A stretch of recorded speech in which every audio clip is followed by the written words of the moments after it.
Yo tout le monde, c'est Capet de la Baleine. Donc, si vous arrivez sur cette vidéo, c'est que techniquement, vous avez vu la première sur ma chaîne à moi.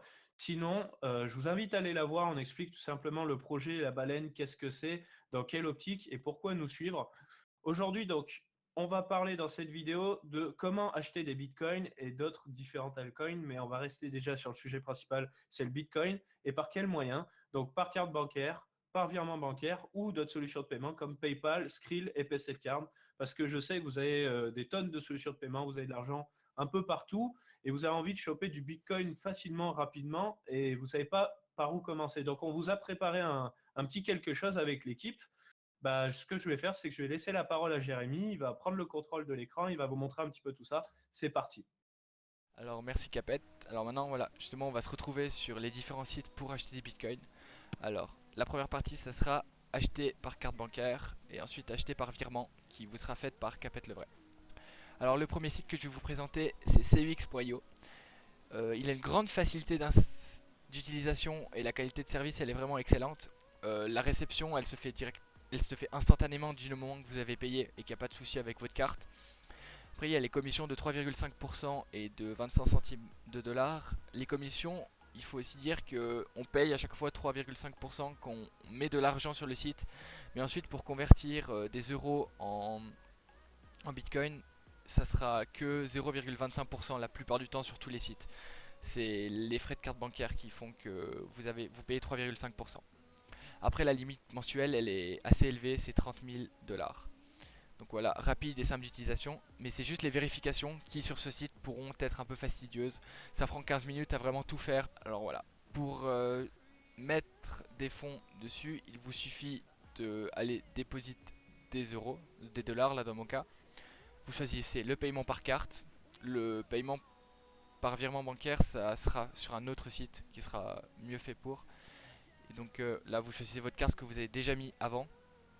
Vous rentrez votre cryptogramme, à chaque fois il faut le remettre, et en haut à droite vous mettez le montant. Donc là par exemple pour 100 dollars, il y a 3,5% plus 25 centimes, je vais payer 103 dollars.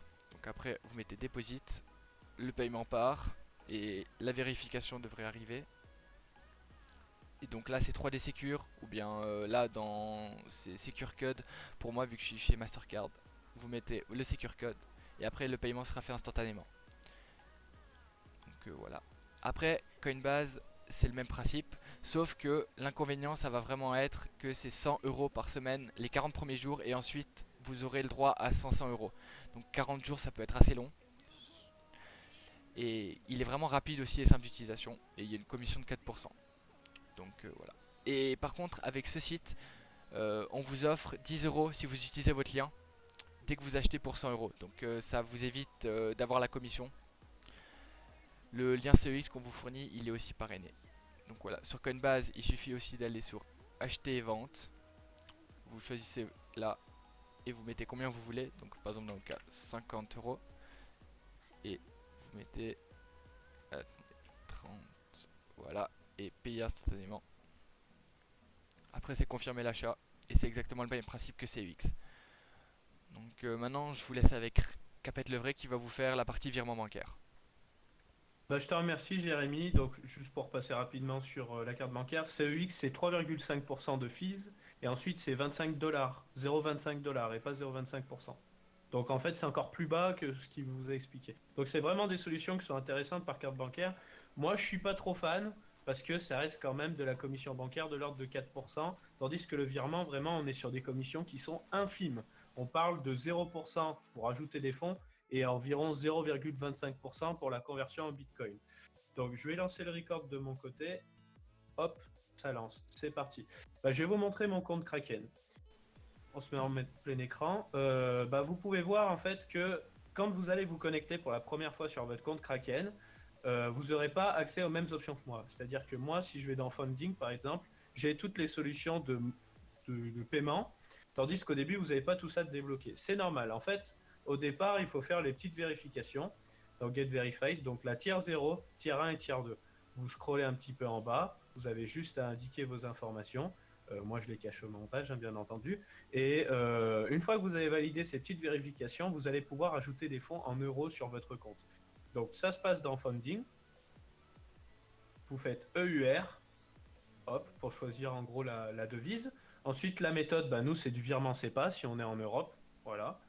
Il va vous laisser des informations pour le virement. En fait, quand vous faites un virement, vous mettez ces informations, le BIC, l'IBAN, grand classique, RIB, et il est très important, de mettre la référence exactement comme il est indiqué. Alors moi, par exemple, je suis en Irlande, donc c'est Bank of Ireland. J'ai pas possibilité de mettre la référence en entière. Donc, petite astuce que je vous donne, vous mettez juste cette référence-là. Et imaginons vous voulez ajouter 500 euros à votre compte, vous mettez 501,22 euros. Pourquoi? Parce que si jamais il y a un problème, parce que ça peut arriver, quand vous allez contacter le support, ce sera plus facile de retrouver une somme bien précise comme ça, plutôt qu'une somme toute ronde, puisque tout le monde met des sommes toutes rondes. Ça, c'est la petite astuce. Après, vous avez votre virement sous 8 heures à 2 jours ouvrés. Ça a mis 8 heures pour Jérémy, ça a mis 2 jours pour moi, mais c'était juste avant le week-end. Et une fois que vous avez vos fonds, vous allez pouvoir les retrouver en haut. Vous avez votre portefeuille en Bitcoin, on va dire, et votre portefeuille en euros. Donc, soit vous avez des euros directement, soit lui, il va convertir l'euro en Bitcoin. Le but étant de vous dire en gros combien vous avez en poche. La prochaine étape, donc, pour la conversion de Bitcoin à l'altcoin, on fera ça dans une prochaine vidéo. Pour le moment, on s'assure d'avoir en fait les Bitcoins sur notre compte Kraken. Donc là, imaginons qu'on a déjà les euros. Maintenant, il va falloir acheter du Bitcoin avec ces euros. Ça se passe dans Trade, New Order, et on va rester nous sur la méthode simple parce que les méthodes complexes avec effet de levier, vous voyez, tout ça, c'est pas dans notre délire pour le moment. On va rester tranquille. Donc nous, on veut acheter du Bitcoin, on veut pas en vendre. Mais la logique est la même pour la vente de Bitcoin, parce que souvent vous posez la question, comment est-ce que je récupère mon Bitcoin en euros? De la même façon que vous l'avez acheté, c'est-à-dire que vous vendez une somme en Bitcoin à tel prix, et ensuite ça part. Donc là, imaginons, moi je veux savoir le cours du Bitcoin chez Kraken. Donc là, actuellement, il est à 904,026 €. Donc en gros, c'est aux alentours de 905 euros. Voilà, vous mettez le Bitcoin à 905 euros. Combien d'unités de Bitcoin vous voulez, parce que vous n'êtes pas obligé d'acheter un Bitcoin en entier, finalement. Vous pouvez très bien acheter un Bitcoin sous forme de 0,2 Bitcoin ou 0,02. Il n'en tient qu'à vous, en fait, et ça va vous donner un prix total. Donc, pour que ce soit plus simple, imaginons que le Bitcoin soit à 1000 euros en ce moment. Moi, j'ai que 100 euros en poche, et je mets 0,1 Bitcoin. Voilà. Et là, vous voyez qu'on a bien le prix à 100 euros. Donc, en réappliquant à 905 euros, ça fait 90,500 €. C'est comme ça que ça fonctionne. Et la petite différence entre limite et market, c'est que limite, c'est vous qui définissez justement exactement le prix du Bitcoin et le nombre d'unités de Bitcoin que vous voulez. Tandis que market, en fait, vous dites juste, par exemple, je veux 0,1 Bitcoin et on verra bien le cours. C'est-à-dire que si le cours est en train de baisser, vous l'achèterez moins cher, mais s'il est en train de monter, vous l'achèterez plus cher. Donc vous avez cette marge de manœuvre-là. Moi, je vous conseille limite, comme ça au moins, sûr de ne pas vous faire avoir. Donc ça, c'est pour Kraken. Ensuite, on a la solution localbitcoins.com pour les gens qui veulent faire du Skrill, PaySafeCard et PayPal. Donc imaginons PayPal, vous choisissez l'option de paiement PayPal ici.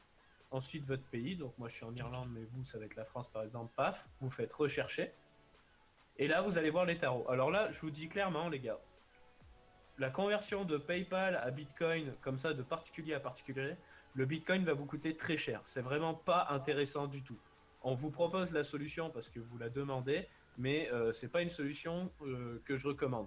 À la limite, gérez avec un de vos potes, vous lui filez un peu de PayPal, vous le connaissez dans la vraie vie, il vous achète le Bitcoin. Gérez plutôt les bails comme ça parce que sinon ça va vous revenir très cher. Et ensuite, vous avez aussi la solution Virvox, dont on n'est pas très fan non plus, on va pas vous mentir, mais qui existe. En fait, le principe, c'est d'utiliser Virvox comme entonnoir.